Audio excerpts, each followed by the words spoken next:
Puis le chauffeur de bus arrive par derrière et il se met à klaxonner. Il crie « Fais sortir ce type de là !» Et puis il voit que c'est Roy Shaw. Rire. Roy Shaw. Comment il était? Oh là là! Tu as vu le chauffeur remonter d'un bond dans son bus et repartir aussitôt? Alors, Roy, comment il était? Franchement, il était correct. Oui, je l'aimais bien, en réalité. Je l'aimais bien.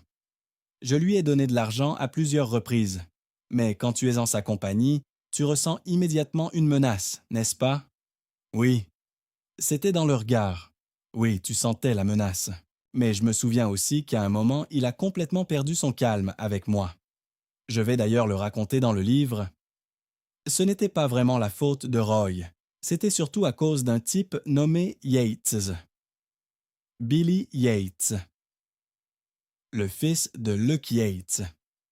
Oui, oui. En gros, ce type était en train de le monter contre moi. Il lui disait que je devais le payer, que je me moquais de lui, qu'il devait me réclamer de l'argent.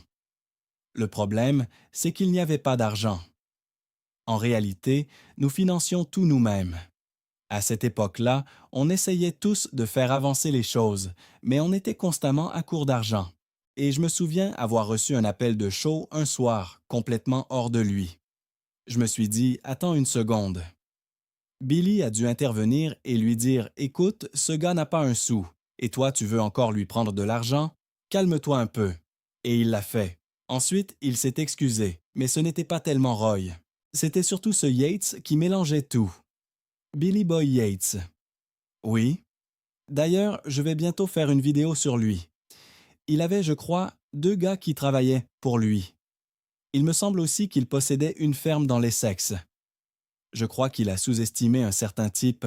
Apparemment, il pensait que ce gars lui rognait sa part sur ce qu'il cultivait pour lui, ou quelque chose dans ce genre. Il lui a ordonné de venir à la ferme. Le gars est venu en pensant sans doute qu'il allait se faire tirer dessus, ou quelque chose comme ça. Mais au final, il l'a roué de coups.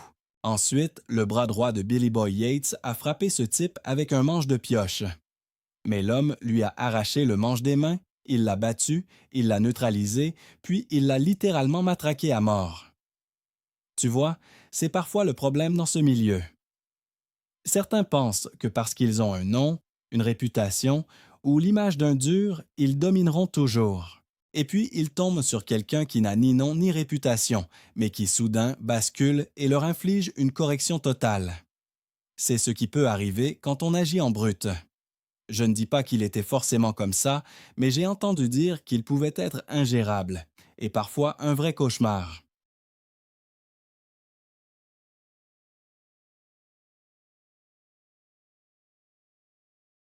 Il m'a appelé un soir, il a commencé son cinéma, et j'ai dû le recadrer.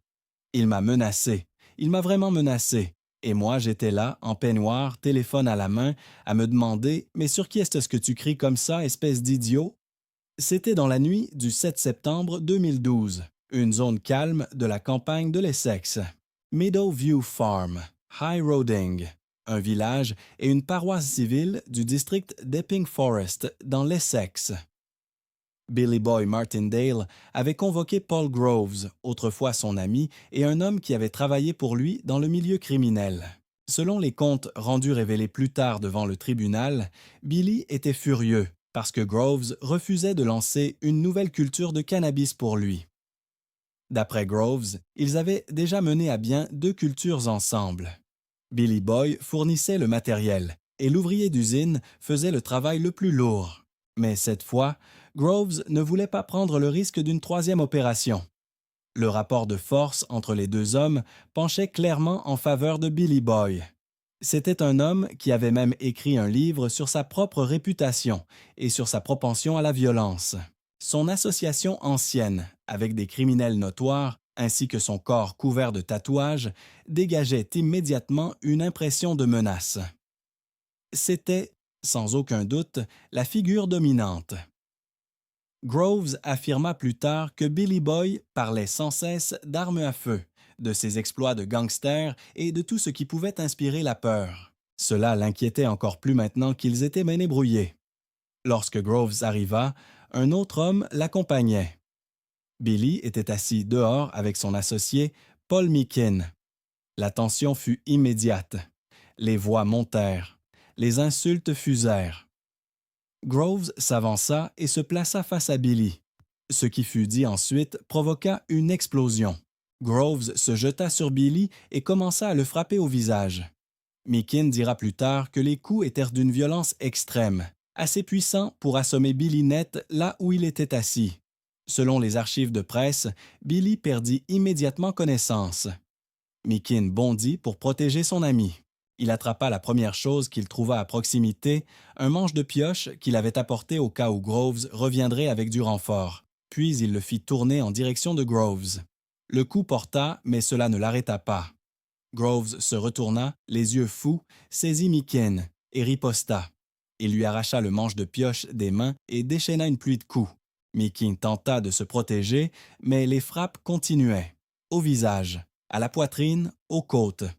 À un moment, un complice maintint Meakin pendant que Groves s'acharnait sur lui.